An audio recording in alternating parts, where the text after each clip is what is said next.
Assalamualaikum warahmatullahi wabarakatuh. Halo teman-teman semuanya. Selamat datang di The PMO Reset Free Version.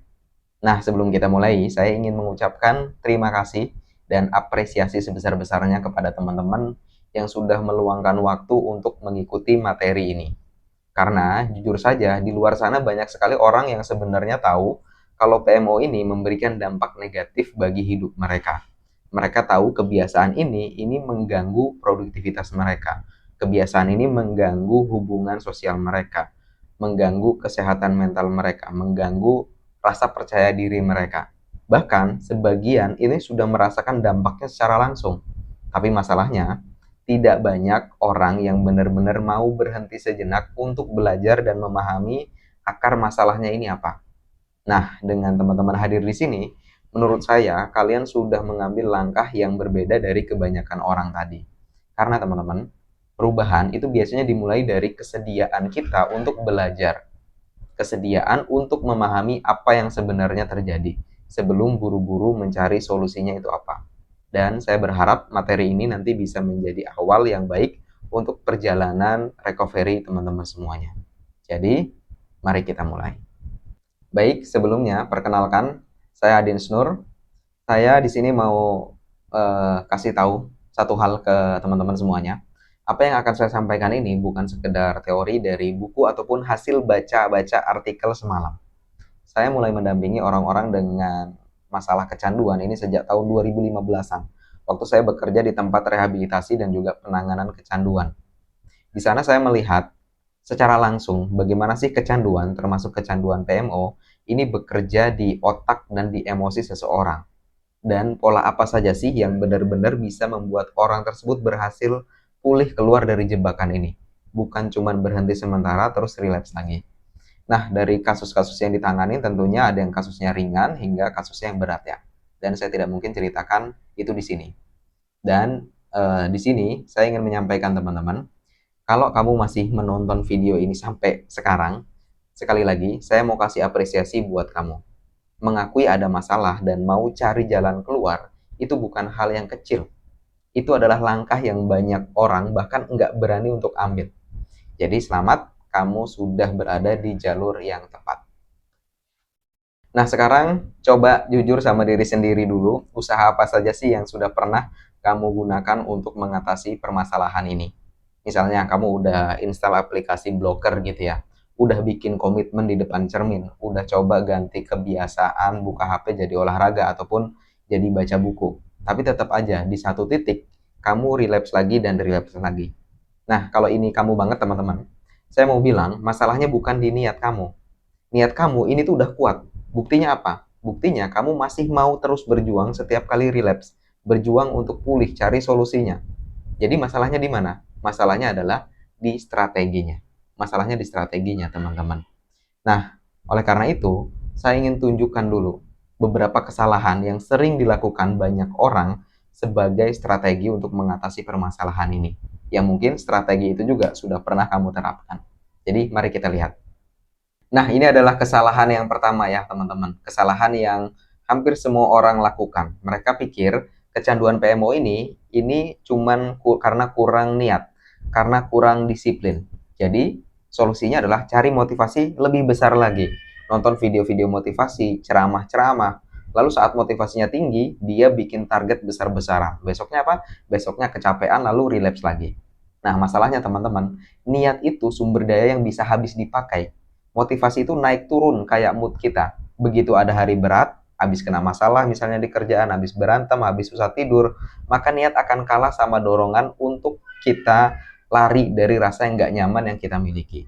Maka kalau fondasi kita itu masih karena niat dan motivasi, maka wajar kalau kita akan kalah lagi dan kalah lagi.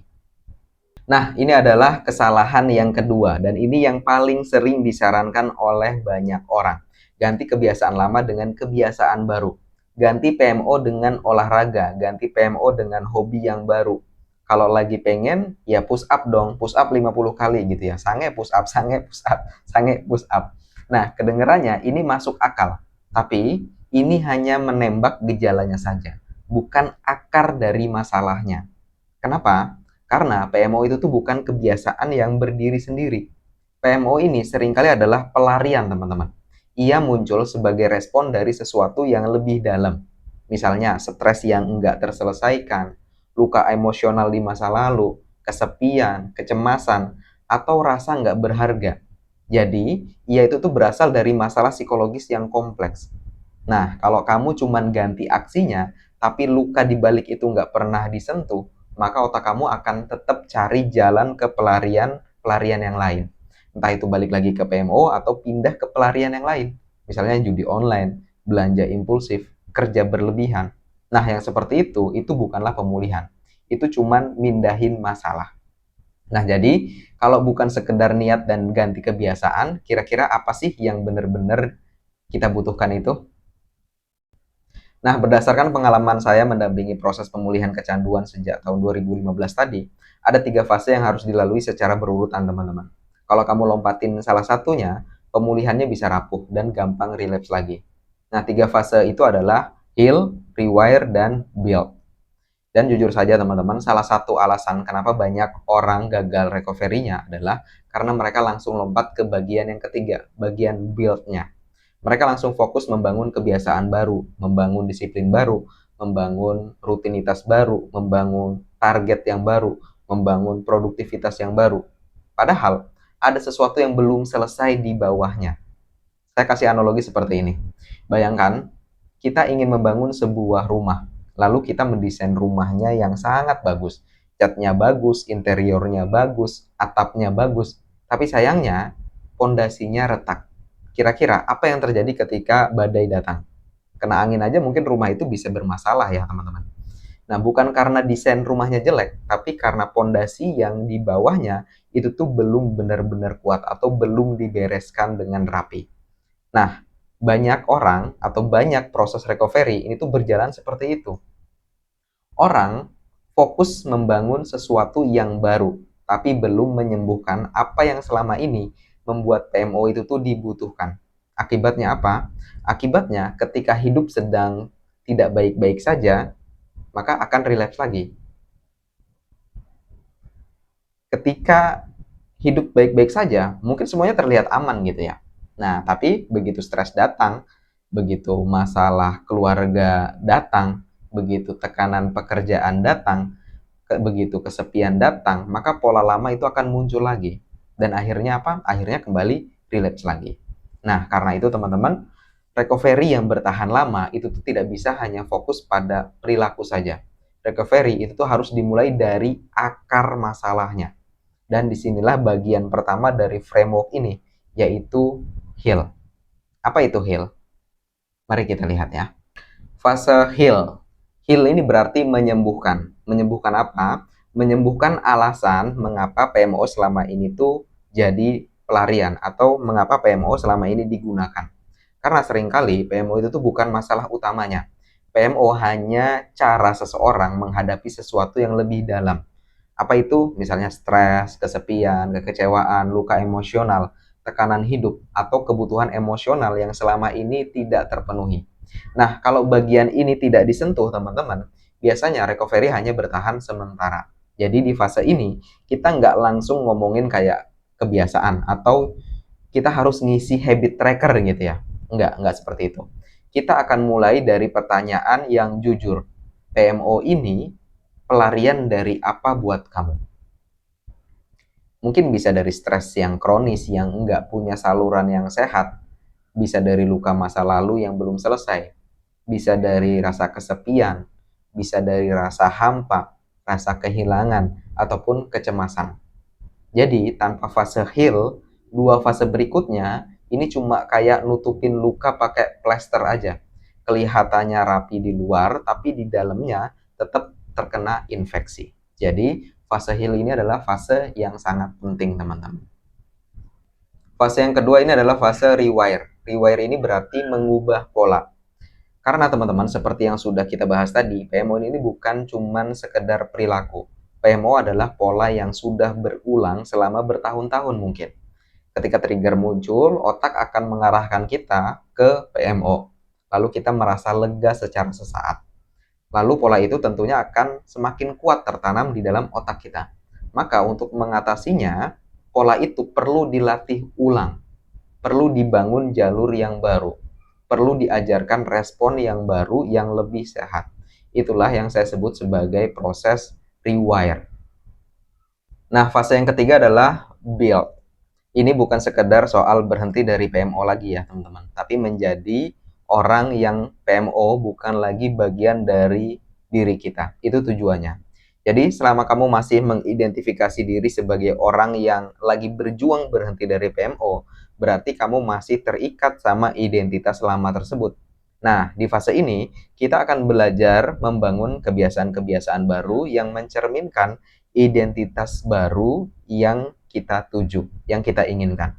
Misalnya ingin lebih disiplin, ingin lebih produktif gitu ya, ingin punya relasi yang lebih sehat, sampai semua itu terasa natural, bukan lagi dipaksakan lagi ke dalam diri kita. Oke, mungkin setelah mengikuti materi ini, ada sebagian dari teman-teman yang berpikir, oke, sekarang aku udah paham nih, saya mulai mengerti nih, kenapa selama ini saya terus mengulang pola yang sama. Saya ngerti nih, kenapa saya nggak bisa pulih dari kecanduan ini. Tapi setelah ini, saya harus mulai dari mana nih? Dan itu adalah pertanyaan yang sangat wajar, teman-teman. Karena memang memahami masalah itu adalah langkah pertama. Tapi pemulihan yang sesungguhnya itu terjadi ketika pemahaman itu mulai diterapkan dalam kehidupan sehari-hari. Jadi PR-nya sekarang adalah bukan cuma sekedar tahu lagi, tapi bagaimana cara menerapkan framework yang sudah dijelaskan tadi dalam kehidupan kita sehari-hari. Nah, karena itulah teman-teman, saya membuat program lanjutan yang bernama The PMO Reset Full Version-nya. Program ini bukan sekedar kumpulan materi tambahan ya, teman-teman. Program ini adalah panduan implementasi langkah demi langkah untuk menjalani framework yang sudah kita bahas tadi. Nah, di dalamnya kita tentu akan masuk lebih dalam ke proses heal, proses rewire, dan juga proses build. Kita akan fokus mengobati akar masalah yang selama ini membuat PMO ini terasa dibutuhkan. Itu fase heal. Terus di fase rewire, bagaimana sih cara memutus pola otomatis yang selama ini terus menarik Anda kembali ke PMO. Hingga di fase yang ketiga, yaitu fase build, bagaimana cara membangun sistem hidup baru yang lebih sehat, lebih stabil, dan lebih produktif. Dan yang paling penting teman-teman, Anda tidak menjalani proses itu sendirian.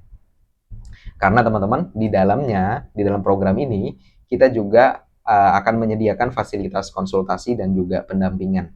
Jadi ketika teman-teman nanti menghadapi tantangan, mengalami relapse, mengalami kebingungan gitu ya, harus mengambil langkah apa, atau membutuhkan arahan dalam proses recovery-nya, maka teman-teman memiliki tempat untuk bertanya dan mendapatkan feedback secara langsung.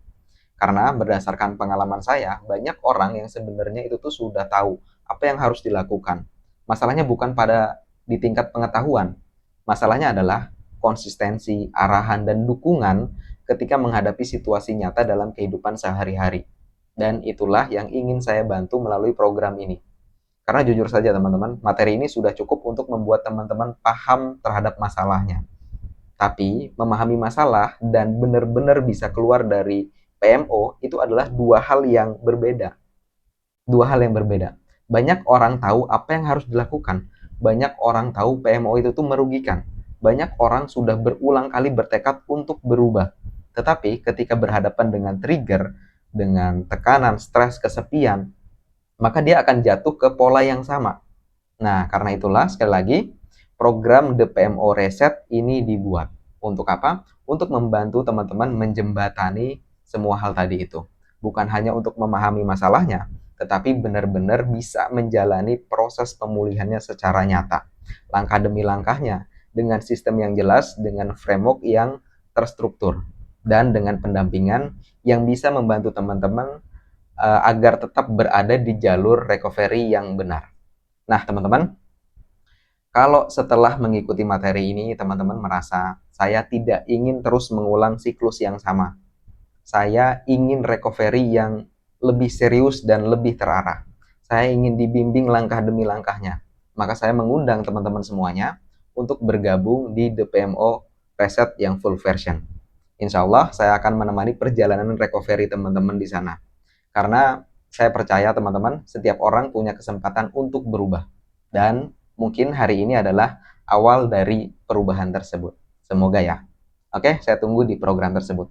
Silahkan klik link di bawah ini untuk informasi selengkapnya. Terima kasih. Akhirul kalam, wabillahi taufiq wal hidayah. Wassalamualaikum warahmatullahi wabarakatuh.